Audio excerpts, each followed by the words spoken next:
ఓం శ్రీ మహాగణాధిపతే నమః. ఓం శ్రీ గురుభ్యో నమః. హరి ఓం. శ్రీ పుత్ర గణపతి వ్రత వృత్తాంతము. ఫాల్గుణ శుద్ధ చవితి అనగా శుక్లపక్ష చవితి రోజున శ్రీ పుత్ర గణపతి వ్రతాన్ని ఆచరించడం జరుగుతుంది. శ్రీ పుత్ర గణపతి వ్రత వృత్తాంతాన్ని ఇప్పుడు తెలుసుకుందాము.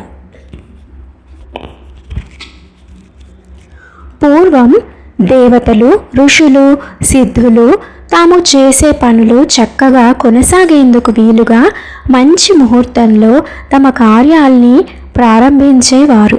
అయితే విచిత్రంగా మంచివారు చేసే పనుల్లో ఆటంకాలు ఏర్పడటం, చెడ్డ బుద్ధితో ఆలోచించి చేసే పనుల్లో ఎలాంటి విఘ్నాలు లేకపోవడం జరుగుతోంది. అది చూసి దేవతలు, ఋషులు, సిద్ధులు అందరూ కలిసి చెడ్డ పనులు చేసేవారికి విఘ్నాలు కలగాలని ఆశించారు.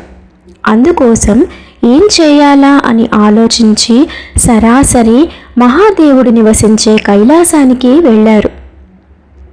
అక్కడ కొలువై ఉన్న శంకరుణ్ణి స్తుతించి భక్తిగా నమస్కరించి, ప్రభు శంకర, శూలపాణి, త్రిలోచన, దుష్టులు చేసే కార్యాలకి లోకంలో విఘ్నాలు కలిగేలా నీవు ఒకణ్ణి పుట్టించాలి స్వామి. అలా చేయకపోతే అసుర శక్తులు విజృంభించి లోకాలన్నిటికీ ఉపద్రవాలు కలిగే ప్రమాదం ఉంది స్వామి అని విన్నవించారు. దేవతల ప్రార్థన విన్న పరమేశ్వరుడు ఎంతో ఆనందించి ఒక్కసారి పార్వతీదేవి వైపు చూశాడు. పార్వతీదేవిని చూస్తున్న పరమేశ్వరుడి మదిలో ఒక ఆలోచన బయలుదేరింది. అసలు ఆకాశానికి ఏ రూపం లేదు, ఎందుకని? భూమికి, నీటికి, నిప్పుకి, గాలికి కూడా ఒక రూపం ఉంది కదా, మరి ఆకాశానికి ఎందుకు రూపం ఏర్పడలేదు అని ఆలోచిస్తూ ఒక్కసారిగా నవ్వాడు. జ్ఞానశక్తి స్వరూపిణి అయిన ఉమాదేవిని, ఆకాశాన్ని వెంటనే చూశాడు. భూమి, నీరు, నిప్పు, గాలి అనే 4 భూతాల గణాలతో కూడి ఆకాశం గురించి ఆలోచిస్తున్న పరమేశ్వరుడి శరీరం నుంచి దివ్య తేజస్సుతో వెలిగిపోతున్న ఒక కుమారుడు జన్మించాడు. దిక్కులన్నిటినీ ప్రకాశింపజేస్తున్న ఆ మహా తేజస్వి అపర రుద్రుడిలాగా భాసిస్తున్నాడు. తేజస్సులో, రూపంలో, ఆకారంలో సాటిలేని వాడిగా ఉన్న ఆ కుమారుణ్ణి దేవతలంతా రెప్పలార్పకుండా చూస్తున్నారు.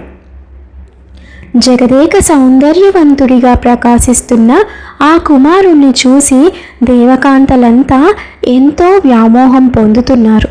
ఈ విషయాన్ని గమనించిన శంకరుడు తన కుమారుణ్ణి పిలిచి, నీ రూపం వల్ల అందరికీ విపరీతమైన మోహం కలుగుతుంది కనుక నీకు ఏనుగు తల, మరుగుజ్జు శరీరం, పెద్ద పొట్ట, పాముల జందం కలుగుగాక అని శపించాడు. వెంటనే ఆ కుమారుడు శివుడు శపించిన విధంగా మారిపోయాడు. శివుడు ఒక్కసారి దేవతల్ని చూసి తన శరీరాన్ని గట్టిగా విదిల్చాడు. వెంటనే ఆయన శరీరం మీదున్న వెంట్రుకల నుంచి చెమట నీరు కారి ధారలుగా ప్రవహించింది. ఆ నీటి నుంచి ఏనుగు ముఖంతో, కాటుకలాంటి నల్లటి దేహంతో, ఎన్నో ఆయుధాలు ధరించి వినాయకులు లక్షలాది మంది ఆవిర్భవించారు. ఆ అద్భుత దృశ్యాన్ని చూసి దేవతలకి నోట మాట రాలేదు.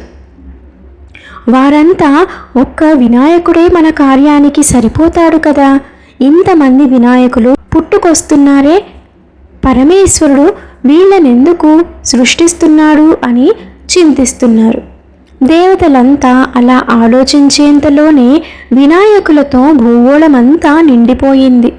అప్పుడే బ్రహ్మదేవుడు విమానం మీద వచ్చి దేవతలందరితో, సురులారా మీరెంతో ధన్యులు, మహాదేవుడైన పరమేశ్వరుడు మిమ్మల్ని అనుగ్రహించాడు. ఆయన సృష్టించిన ఈ గణాలన్నీ మీ శత్రువులకి విఘ్నాలు కలిగిస్తాయి అని పలికాడు. ఆ తరువాత పరమేశ్వరుడి వైపు తిరిగి, ఈశ్వర, నీ శరీరం నుంచి ఆవిర్భవించిన ఈ వినాయకుడు గణాలన్నిటికీ ప్రభువవుతాడు. నీవు అందరికన్నా గొప్పవాడిగా సృష్టించిన నీ కుమారుడు ఆకాశంలో సంచరిస్తాడు. ఉన్నతుడై అందరికీ అధిపతిగా ఉంటాడు. నీ పుత్రుడు చాలా గొప్పవాడవుతాడు. నీవతనికి అస్త్రాల్ని ఆయుధాల్ని ప్రసాదించు అని చెప్పి వెళ్ళిపోయాడు. బ్రహ్మ మాటలు విన్న ఈశ్వరుడు తన కుమారుణ్ణి పిలిచి, నాయనా, నీవు నేటి నుంచి వినాయకో విఘ్నకరో గజాస్యో గణేశ నామా చ భవస్య పుత్రః ఏతే చ సర్వే తవ యాస్తు భృత్యా వినాయకాః క్రూరదృశః ప్రచండాః ఉచ్చుష్మదానాది వివృద్ధదేహః కార్యేషు సిద్ధం ప్రతిపాదయంతు. వినాయకుడు, విఘ్నకర్త, గజాస్యుడు, గణేశుడు అనే పేర్లతో ప్రసిద్ధి చెందుతావు. కఠోరమైన చూపులతో భయంకరంగా కనిపించే ఈ వినాయక గణాలందరూ నీకు సేవకులవుతారు. తాపాలు లేని ప్రజలు పెట్టే నైవేద్యాలతో వృద్ధి చెందే వీరు తమకి నైవేద్యం పెట్టిన వారి కార్యాలన్నీ సఫలం చేస్తూ ఉంటారు. నీవు కూడా సకల లోకవాసుల చేత యజ్ఞ యాగాది శుభ కార్యక్రమాలలో తొలి పూజలు అందుకుంటావు. అలా నిన్ను పూజించకుండా ఎవరైనా తమ కార్యాల్ని ప్రారంభిస్తే వాటికి విఘ్నాలు కల్పిస్తావు అని పలికి దేవతలతో పాటు తాను కూడా బంగారు కుండలతో పవిత్ర జలాన్ని నింపి దానితో వినాయకుణ్ణి అభిషేకించాడు. ఆ విధంగా అభిషేకించబడుతున్న గణనాథుణ్ణి చూసి దేవతలంతా శ్రద్ధాభక్తులతో ఇలా స్తుతించారు. నమస్తే గజవక్త్రాయ నమస్తే గణనాయక వినాయక నమస్తేస్తు నమస్తే చండ విక్రమ నమస్తేస్తు విఘ్నకర్త్రే నమస్తే సర్పమేఖల నమస్తే రుద్రవక్త్రోక్త ప్రలంబ జఠరాశ్రిత సర్వదేవ నమస్కారాద విఘ్నం కురు సర్వదా. ఈ విధంగా దేవతలందరి చేత గణనాయకుడిగా వినాయకుడు అభిషేకించబడ్డాడు. ఈ గణనాథ పదవి వినాయకుడికి చతుర్థి అంటే చవితి తిథి నాడు వచ్చింది. అందుకే చతుర్థి వినాయకుడికి అత్యంత ప్రీతిపాత్రమైనది. చతుర్థి తిథి నాడు నువ్వుల్ని ఆహారంగా స్వీకరించి గణపతిని భక్తిగా పూజిస్తే ఆయన అనుగ్రహం సంపూర్ణంగా సాధకుడికి లభిస్తుంది.